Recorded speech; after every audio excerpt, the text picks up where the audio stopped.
পুজোর দিন হোক বা যে কোনো নিরামিষ দিনে যদি এই পনিরের রেসিপিটা একবার বাড়িতে বানিয়ে নেন, বাড়িতে গেস্ট আসুক বা নিজে খান, আপনাদের খুব ভালো লাগবে।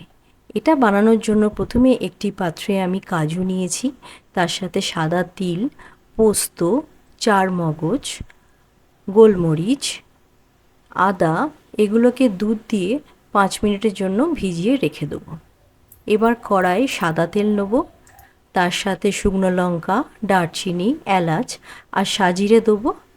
তারপর যেটা আমরা ভিজিয়ে রেখেছিলাম সেটার পেস্ট বানিয়ে অ্যাড করে দেবো।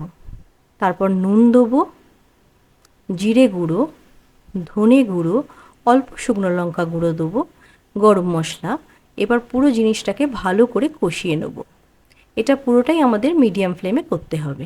যখন মশলাটা থেকে তেল বেরিয়ে আসবে তখন অল্প একটু গরম জল মিশিয়ে নেব, দিয়ে ভালো করে নেড়ে নেব। যখন একটু জলটা ফুটে উঠবে তখন আমরা লঙ্কা আর পনির দিয়ে দেবো। আপনারা চাইলে পনিরটা ভেজেও দিতে পারেন।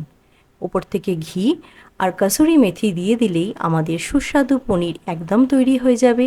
এটা আপনারা লুচি কিংবা পরোটার সাথে খেতে পারেন।